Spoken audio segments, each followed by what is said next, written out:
This segment is back with a new title, and we are going to discuss some zombie survival tips.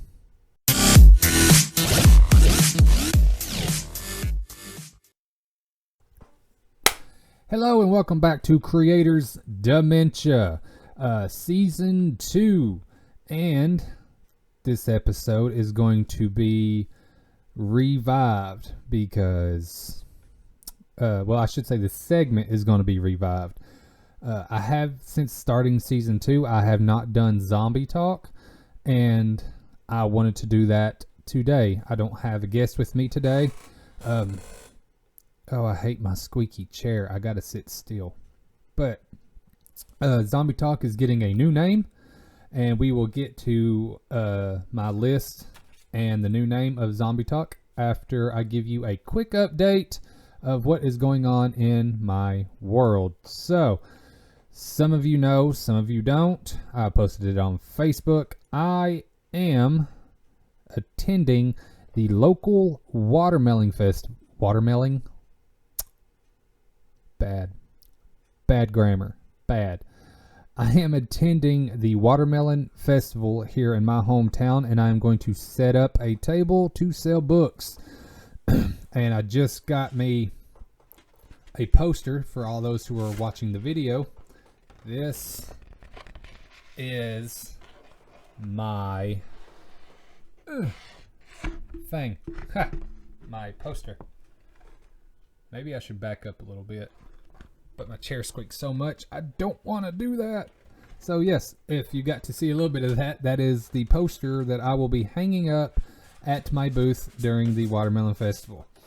So it is September 3rd in Tompkinsville, Kentucky. So if you just so happen to make your way down here, stop by for a chat, say hi. I'd love to talk about anything regarding, honestly, anything. So if you just, if you're bored, you want to come by and say hi, let's have a nice chat. So other news, there is going to be, I'm actually working with a couple of other people for this. I wanted to do something new as well for Creators Dementia, give it a little bit more, a broader range of creativity, I should say. So there is a audio anthology some of us are putting together. I got my good friend Dylan Moore. He's going to write a short story for this audio anthology. I got my nephew Dylan Ward, who's also going to join in with me, and he actually went to college for writing, so we'll get a professional going on here. A good friend of mine named Alan. He's the one that's putting together the companion story for Legion's Dawn about Sebastian. He's also going to join in on this audio anthology. And also, my first interview that I've done for Creators Dementia, you should remember her, Carly Ann Beebe, the Alaskan Rose, is also joining me in this audio anthology.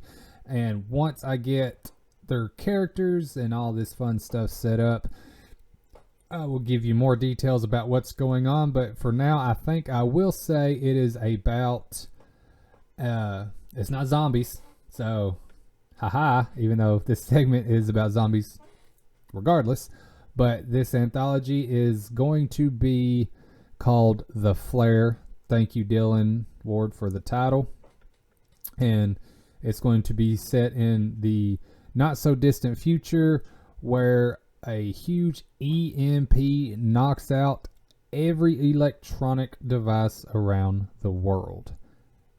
That's a sneak peek into this audio anthology that is going to be coming up. It is going to be broadcasted and spread out through possibly 8 episodes. I will read everybody's story, and you all can, kind of connect with their characters as they write them. So I think it's going to be really fun, and I'm also going to put in a character myself, and it's going to be a new way of thinking when it comes to apocalypse scenarios, considering the fact that my apocalypse scenarios usually involve zombies. Tales from Quilandia was a fantasy apocalypse, but so this is going to be a nice little turn for my whole writing. So yes, the Flare will be an audio anthology for you guys to enjoy. Hopefully we can get some feedback on it once it actually starts, and hopefully within a month we can get the first episode of the Flare out there on Creators Dementia, and I'm super excited about it. I cannot wait to share it with all of you. I think that is all of the updates I have. I'm pretty sure. Not much else is going on. My wife did rearrange the living room, so now you can actually see my TV right over there, and our table is still visible. So, but the couch is over there now, so the living room actually looks bigger. My desk didn't move, as you can tell, because the natural light from this window makes the video quality so much better. I'm gonna leave my desk right where it is. So I do believe that is all of the updates that I have. I do have new rack cards coming in. Oh, sorry, there is one more update. I created an email address just for Creators Dementia, so that way if you don't want to leave comments and stuff like that onto the audio or the videos that you see Creators Dementia do, you can send me an email. It is creatorsdementia@gmail.com. Pretty simple. So if you want to just have a conversation through that way without having a public post or comment, I am more than happy to answer back. If you have any feedback about any of the episodes, ways for me to improve, that would be fantastic. Or if you have something that you would like to share for Creators Dementia, that just through me and not through the public site, I am more than happy to do that as well. And also, with Creators Dementia, I have mentioned this before. If any of you have any type of work, poems or flash fiction or short stories, something that you would like to have broadcasted, you don't have it published or anything like that, but want someone to read it out loud, and maybe some listeners and viewers could get some enjoyment out of it, I am more than happy to do so. I love to advertise independent authors, local authors, artists, anything of that nature. I'm more than happy to do so, because if you're like me, you want as many eyes and ears as possible, just so you can jumpstart your passion into actually getting it into the career where you can actually be happy on a daily basis. So, I am all for helping you out. So if you have anything, send it to creatorsdementia@gmail.com. I'm more than happy to take a look. But as the show continues, I am going to also continue to think of new ways to bring Creators Dementia to life. So yeah.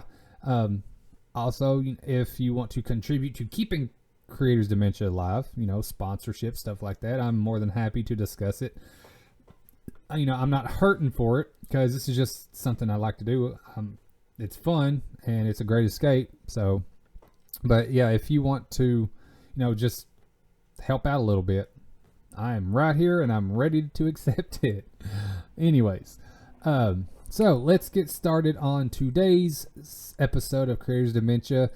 Instead of the title being Zombie Talk, I'm floating with this title. If you think of something different that might suit it better, I am all ears, but I am going to call it ZEDS Coda.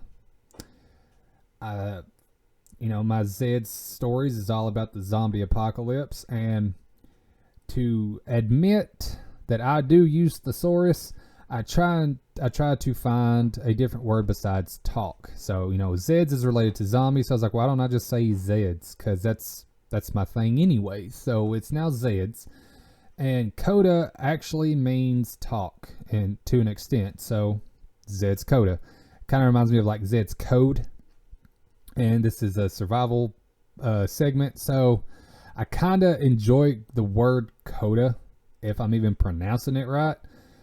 But if you have any suggestions, I am all eyes and ears for it. But yes, today's episode, Creators Dementia, ZEDS Coda, zombie survival tips. I've got 20 of them listed. There is a couple on here that I'm just like, well, I'm on the fence with agreeing and disagreeing with it, but you'll find out as we go on. Okay, so first zombie apocalypse survival tip. Separate friends from foes. That is kind of a given. I mean, if you have a common sense, you're not going to hang out with the enemy, even though Walking Dead kind of incorporated Negan into their group. So, I mean, the enemy become a friend. I haven't really watched that far into it, so I'm not sure exactly how that transitioned. But, you know, if you can make a friend out of a foe, then awesome. But yes, always know who to actually trust and who you need to have in your group. Do not have any enemies if possible. Sometimes you can't help it because they just, you know, walk on in there. But, you know, try your best to separate friend from foe. It's actually a good tip once I think about it. Zombie survival tip number 2, and I'm not going to say zombie survival tip every time. Number 2 is set up a base. So, the way I see this one, you have to actually have somewhere to set up a base. And, you know, if you're a doomsday prepper, you probably already got one out there anyways. You know, you got to fortify the base, you got to stock it up, you got to keep it running.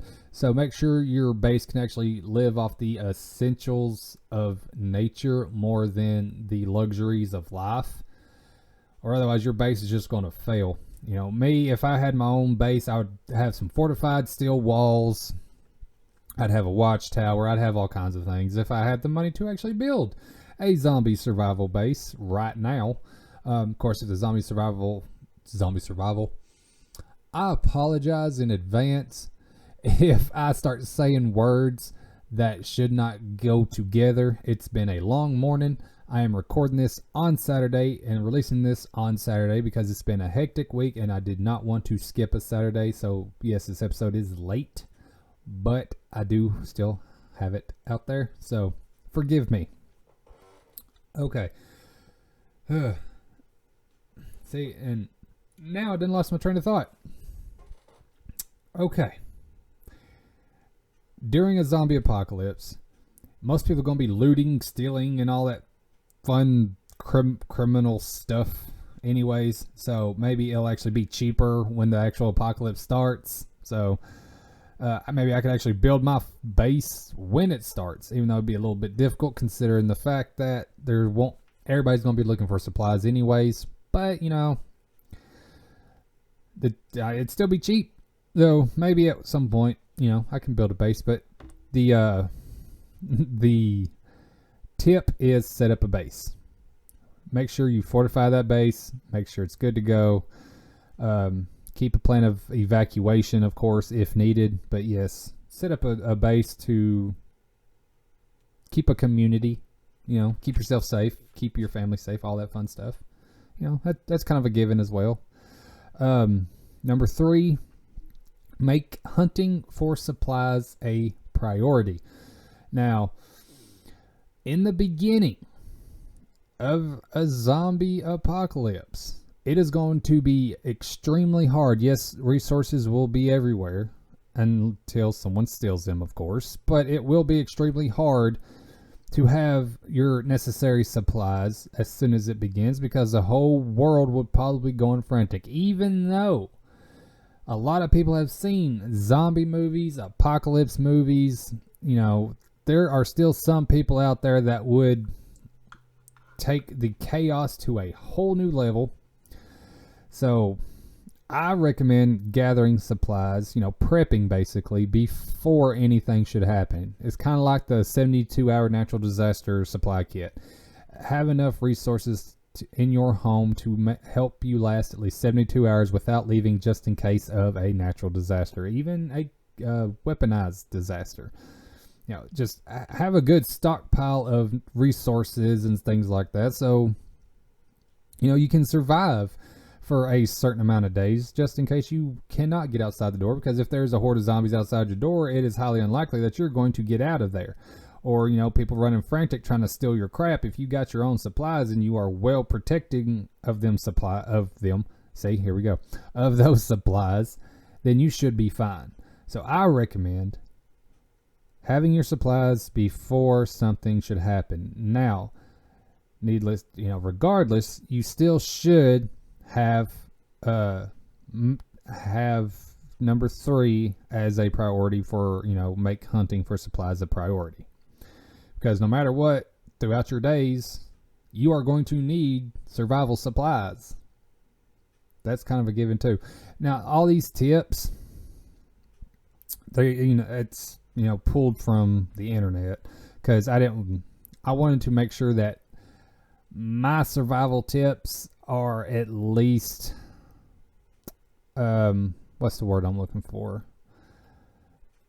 Wow. And for, no, that's not it. Reliable. Yeah, I'll say that. Because I have my own thing going on if it comes to a disaster scenario. So yeah, so I pulled this list from different sources. Number 4. This one's kind of funny. You might as well just be living in Mexico. Don't drink the water. Of course, it means faucet water, because a disease could actually spread into the water, and that could actually jumpstart the zombie apocalypse. There's many different things and reasons why you should not drink the water as soon as something like that happens. Make sure you have a stockpile of bottled water, or at least get a filter. Something that is completely great with filtering out any bacteria and keeping your water fresh. Even coffee filters are a good thing to have on hand. Have like an extra 3-4 stashes in a backpack somewhere for, if you're out there in the midst of the apocalypse and all the grid is down and all that fun stuff, and you come by a stream, it's still good to actually filter your water. So I recommend getting coffee filters. They work. They're good. There's no back talking on that one. So yes, don't drink the water. Make sure you have your own water. I recommend bottled water. I like bottled water. That's all I drink. I love my bottled water. Great value. Get a 15 pack for cheap. I need to go get me some more, because I think I'm less than half a case right now. My 72 hours is going to suck. Number 5. It says pull your weight. Now, for a minute when I wrote this down and I was like, how is that an actual survival tip? Then I got to thinking, if you actually pull your own weight, people want you around and will not go against you. So if you do pull your own weight, people will be like, okay, you're a necessity to the group. Let's make sure he stays alive, or she stays alive, or they stay alive. So that's actually kind of a good tip. Make sure that you can offer something that the group needs. And in defense, do not teach anybody else to do what you do, because at some point they could be like, okay, let's lose him because we got this one that can do the same thing. Now, I know that may sound selfish, and I can hear it sounding selfish, but if it's dependent on your survival, I recommend do not share your trade skill with anybody. Make sure that they need you. Now, if you are in the midst of dying already, then okay, share your trade skill, because the group might need it. And if they treated you well, then you're going to want them to survive anyways. But yes, pull your own weight.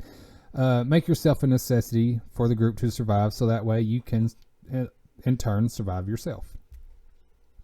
Number 6, I do not agree with this one, and I will tell you why after I read it. It says, number 6, eliminate the weakest link. Now, I understand there are certain people that need to be in a group in order for a group to survive, to help a community thrive. But if your weakest link is a baby or a child or someone that's disabled, but you want them to stay alive, I do not agree with number 6 here. Now, if you are in a group of, adults, I would say, and your weakest link is the lazy person that does not help with anything and is literally going to cause problems, then okay, send them out on their own. But I guess you have to define what an actual weak link is. So that's why I'm like, I kind of don't agree with that survival tip, but I can understand in circumstances and the actual link. I should say. But other than that, no, I don't. That survival tip is, excuse me, is more than being selfish. Number 7, find the perfect zombie fighting ensemble. That just sounds ridiculous. If you have your own group, your own community, you can teach people to fight. Make sure you know how to fight. I mean, that's a given. But do not solely base your group and your community on people with a perfect zombie fighting ensemble type thing, because you could actually have a doctor in your group that can't fight for nothing. I mean, yeah, it's going to put a little bit more load on somebody trying to protect him, but you're also going to need that doctor. So don't necessarily focus on putting the perfect zombie fighting ensemble together, but it would be good to actually have people out there in your group to know how to fight and how to survive the zombie apocalypse, because that is basically what you are trying to do and it's what you need. But I don't see how number 7 is. I don't even see how number 7 is basically in the top 10. That would be, I don't know. I don't know exactly how to explain it, but I'm pretty sure you get the gist. Number 8. And you do have to remember this. I do agree with this one. Just because you have shelter doesn't mean you're safe. You may have 4 walls and a roof. You may have exits blocked, but there is no telling what could happen. Your shelter could be demolished, burnt down, could get raided. Always be on guard. Always keep a lookout. Just because you have shelter does not mean you are safe. And we've seen that with natural disasters alone. So you just imagine a freaking zombie disaster, and people go crazy. They steal stuff, they break in stuff. So your shelter could be a number 1 target for people. So yeah, always stay on guard and never assume that you are automatically safe just because you got 4 walls and a roof. Number 9, and this is common sense. Never turn your back on a zombie. And I agree with Zombieland. Always do the double tap. 2 in the head. Or, chop the head off, then put 1 in the head. But yes, never assume just because a zombie's walking slow or that you knocked one down that you are good and you can just continue on your day.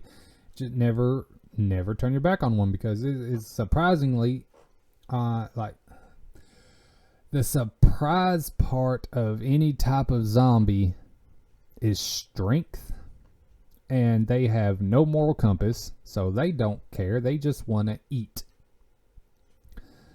So, yeah, never turn your back on a zombie. That'd be a bad thing to do. If you guys can tell, I am kind of tired today, and I hope I don't bore you with this. I wish I could make this more fun. Add in a little bit of music maybe, but I don't have an editor for this. It's all me. So if you're still listening, thank you. Okay. Number 10. Find ways. Oh, something went in my throat. That was not good. Okay. Find ways to fight boredom. We do that anyways. And if there's a zombie apocalypse, you're not going to be able to, scroll through Facebook and TikTok and Instagram, Snapchat, all the fun stuff, or, the boredom fighters that we do now. So you literally have to create new ways to keep yourself from being bored, or otherwise, literally, you can fade away. Like, being bored sucks. So take a page from I Am Legend. He was hitting golf balls off of a ship. Now, if it was me, I would gather up a bunch of paintballs and paintball guns, or BB guns, BBs, pellets, stuff like that, golf balls as well. And I would do target practice, and I would play like they do in Dawn of the Dead, Celebrity Zombies. I'd play that too, try and see if someone with me have a spotter and yourself, and they'd be like, okay, and they spot, let's say, I want to say Burt Reynolds because he was, they did that in Dawn of the Dead, but let's try and think of somebody else. Say they, Michael Caine. Sure, why not? They're like, Michael Caine, you look through the horde of zombies, try and find a Michael Caine and hit him with a golf ball, a paintball, BB gun, anything. There's different ways you can actually fight boredom during the apocalypse, and those would be some of the things that I would do. I would honestly take up golf a little bit more. I think it'd be fun. See how far I would, if I could, I would honestly grab a set of golf clubs and head over to Washington, D.C., and I would see if I could get golf balls into the windows of the White House. Nobody's there anymore. It's zombie apocalypse. They're probably all in bunkers waiting it out, trying to figure out a way to bring back the world. So yeah, that's what I would do. I would get a whole bunch of golf balls, and this is if I was by myself. If I was a lone survivor of a zombie apocalypse, no ties to anything, I would go have some fun. I'd even take some spray cans and try to paint it. It wouldn't be the White House anymore. It'd be the multicolored Fort of Justice. Number 11. Be ready for anything. Yeah. Anything could happen. If you're like me, you believe that you have a fighting chance with surviving the zombie apocalypse because of the fascination and the research that you have done this entire time, your entire life.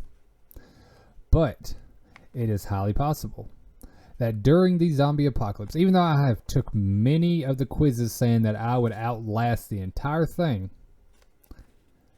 it is still a possibility that I could turn in the middle of it, get bit, or even people going nuts could kill me, eliminate me. There's many different things, so always be prepared. There's many different scenarios that can take place during a zombie apocalypse, or any apocalypse for that matter. So always be ready for anything. And if you have any scenarios that you would like to tell me about and what you would do with it, I would love to hear it. I would love to read it. I would love to see it. Let me know what you would do. How would you be ready for anything? Number 12, and this I completely agree with, and this is also from movies, shows, books, even my own imagination. Be aware of humans. It sucks how this day and age, we have seen a lot of it too, but it seems like someone's always out to get another person. They're always looking out for themselves, and they don't care to screw anybody over that they come across. I've experienced it myself many times, and unfortunately I've probably done it as well. I am human, but I like to think that I didn't do it on purpose, and hopefully I didn't, or otherwise that would just be a crappy human being. But my nose is itching off. I apologize. Oh God. Oh, there we go. Okay, sorry if you heard me go. Yeah. Yes. A lot of humans do suck, and they will do whatever they can to make sure that everything benefits them and does not benefit anyone else. So always be aware of humans. Just like the ones, what was that place called? Oh man, how am I drawing a blank on this one? On The Walking Dead, they followed the train tracks. Wow. I am ashamed of myself. $5 says, once I get done with this episode, I will think of it. Hopefully at the, toward the end of this episode, I'll think of it and I can just chime it in real quick. So yeah, the cannibals, the ones, said that, it was a sanctuary, but it actually wasn't. They literally would find people, bring them in, cook them and eat them. Yeah. If you've seen The Walking Dead, you know what I'm talking about. And like I said, I'm sorry. I feel ashamed that I cannot remember off the top of my head. It seems like I'm not a true fan of The Walking Dead before Rick's disappearance. Man. It'll pop in my head. And when I spit it out randomly, you'll be like, oh, okay, he's got it. Oh, me. All right. Number 13. Clear the room. I put that in my book. You see it in shows. You see it everywhere. Clear the room. Make sure the room is safe before entering a building. Always be aware of everything. Be aware of anything. Be aware of humans. Be aware of zombies. You know, just clear the room out. Be safe with it. Of course, do not make too much noise if these zombies are attracted to noise. And, you know, be a ninja. Be stealthy. Keep yourself safe while clearing out a room. You know, that's basically all I got to say about that one. Just clear the room. Number 14. So, when this one popped up, I don't know exactly what it is, but it says the fine line. But when I read it, it gave me an example. Like, I thought, you know, when you say the fine line, you try and figure out what line you never do cross to keep yourself human and sane. But the fine line with this list is actually in reference to having two lines of defense. You know, you have your warriors, your army, basically. If a whole wall of zombies is headed your way, you know, there's a fine line that they can cross to where you got to just evacuate. So, I don't exactly know how to present that survival tip. I guess know your boundaries. I'll say it that way. Know your boundaries. I say a lot too. If you have your base set up and when you know you have everything prepared to the point, my nose is still itching off. Ow. You have everything prepared to the point where you're like, okay, if they cross this point, then we are going to be overrun. We got to go. I'll call that the fine line. Be aware of your fine line. Know where the unstoppable is going to happen, the inevitable. Once something crosses that line, know to get out and go. There, survival tip, the fine line. Know your fine line to where you'll stay safe. Number 15. Zombies aren't your main concern, and this goes this goes with be aware of humans and be ready for anything. So see, some of these tips are kind of repetitive, but yes, zombies are not your main concern because frankly people would be. If we get the Walking Dead zombies, they're going to be easy to fight unless you're in a group of them. You know, they're slow. Take them out one by one, you're good to go. If you got the Dawn of the Dead zombies, or 28 weeks later zombies, 28 days later zombies, you know, World War Z zombies. Okay, then zombies would actually be a real main concern. Fast, no morals, feasting on everything except for World War Z zombies that only feast on the ones that are not sick. But you know, if it was those kinds of zombies, then yes, that'd be a huge concern. That'd probably be one of my main concerns. But your main concern, in all honesty, would be survival. Zombies would not be your main concern. Survival would be. And there's many different ways you can survive a zombie apocalypse besides eliminating the entire zombie virus, because eventually the bodies will just fade away anyways. Number 16. And this is true. Choose your weapons wisely. I recommend having a blunt object, and the most effective zombie weapon out there, in my opinion, and it should be a fact, is a crowbar. And I've said that before. I said it in another episode of Zombie Talk. But a crowbar yes, they are heavy. I get that. But they don't run out of ammo. You can use them for just about anything. Break a window, pry open a door. Use it to eliminate zombies. I mean, a crowbar is a great thing to have. But yes, choose your weapons wisely. Guns run out of ammo. Crossbows run out of ammo. Guns jam up. Crossbows can break. Baseball bat is a good one, but it could eventually break. We've seen that in baseball games that, they smack a ball and the bat shatters. So with your arsenal, choose wisely to what to pack, with what to use, and how often you should use your weapons in situations. It seems like some of these tips are kind of common sense, I should say. But some people, honestly, if anybody's listening to this or watching this and has never messed with any type of survival thing, I guess this is a good list for you to have. Number 17. It's kind of funny. Windows are not your friend. Excuse me. Whew. I think got some allergy issues going on. But yes, windows are not your friend. If you're trying to hide out, of course, people can see you through a window. Windows are easy to break unless they're bulletproof, and it takes a little bit longer.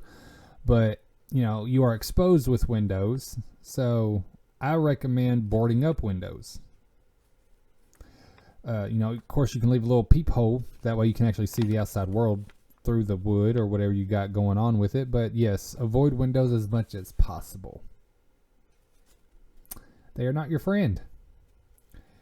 Number 18. We're almost through the list. Don't get stuck with a gas guzzler. Gas will run out because if you have nobody drilling, then you're not going to have any fossil fuels to keep your vehicle going, generators going, all that fun stuff. So Daryl had it good. He had a motorcycle. I think a motorcycle is a little bit of an exposure problem, in my opinion. But, they can get through tight spaces, and, they're not hard on gas. And you can go for hundreds of miles on them suckers with a full tank. But I recommend a 4-cylinder vehicle of some sort. So that way you can literally drive forever. I do not recommend an electric car. If the grid's down, you ain't going to be able to use that car. You have to use gas anyways. So yes, don't get a gas guzzler, even though it'd be fun. If you want to play around in one, cool. But just remember, you are going to waste your resources doing that. So I recommend not getting a gas guzzler. Right now, I've got a big old Dodge truck. Thing is not easy on gas.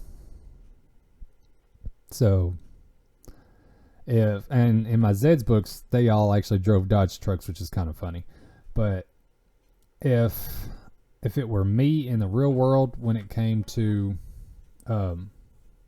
having a vehicle for the zombie apocalypse, I would try and find me a 4-cylinder like Nissan or something.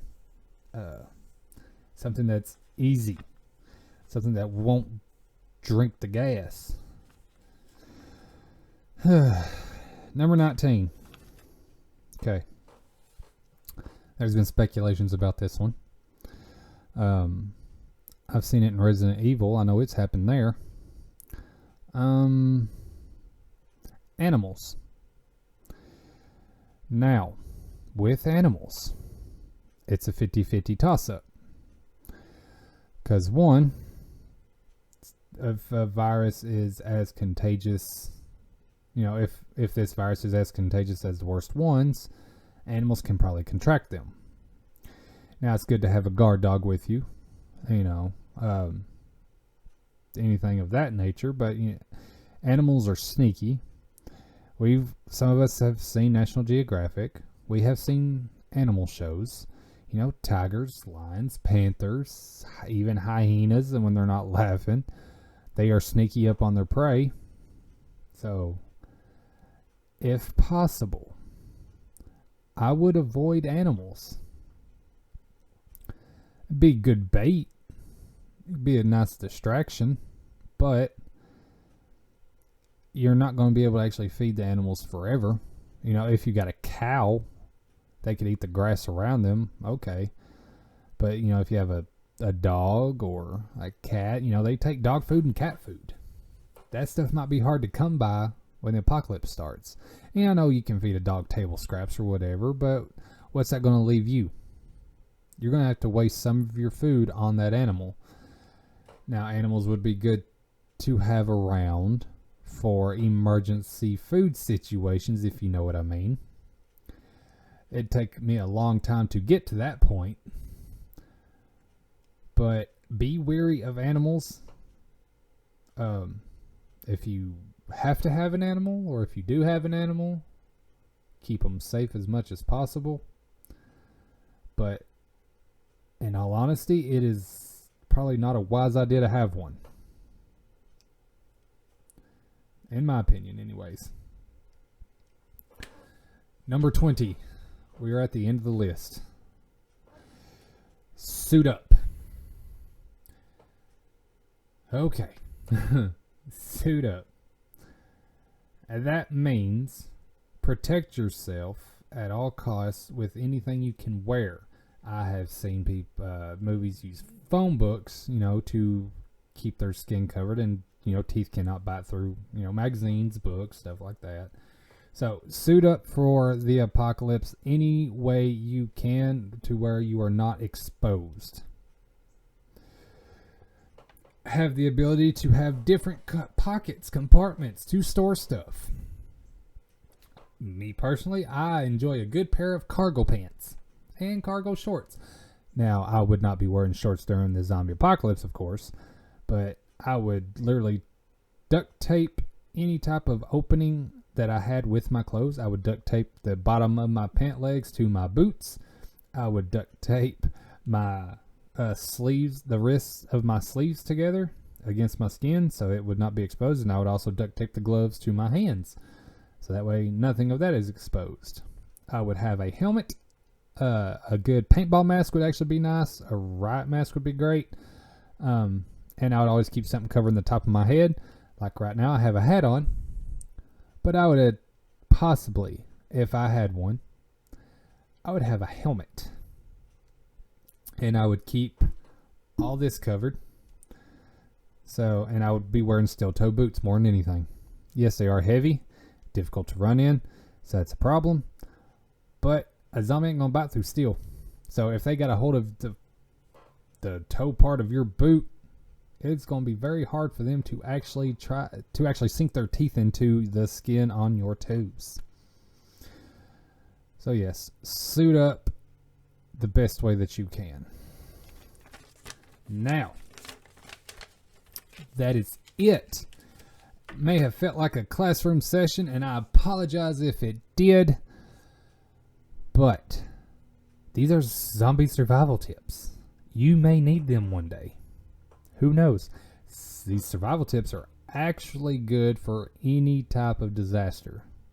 So even if you're like zombies will never exist, you can honestly keep this survival list as a backup for natural disasters, chemical warfare, anything. That's what I've always told everybody.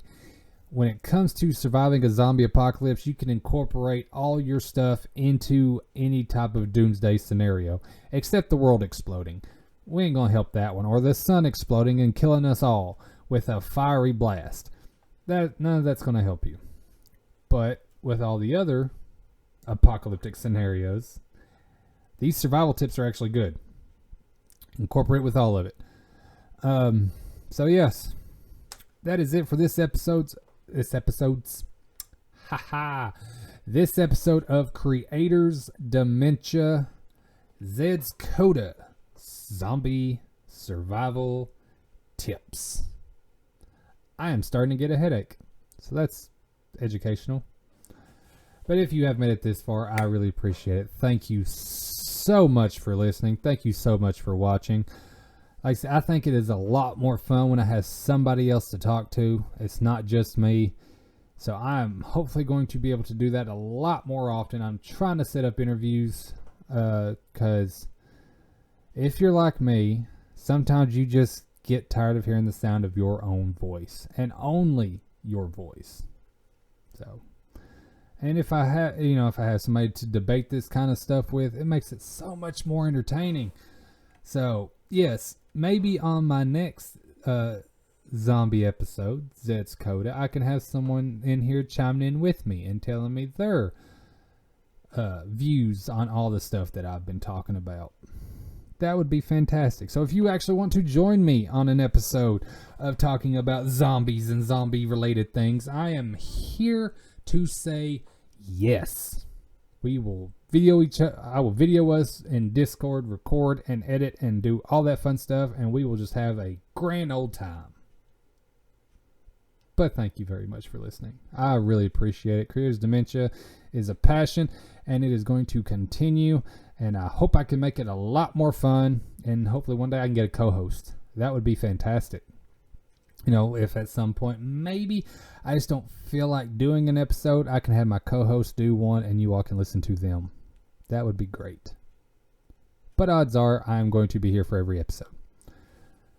Thank you very much.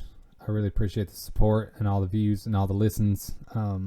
It is Saturday, so I hope you all are having a great weekend. I hope everything creative in your world that you can imagine comes true. God bless you. Really appreciate everything y'all are doing.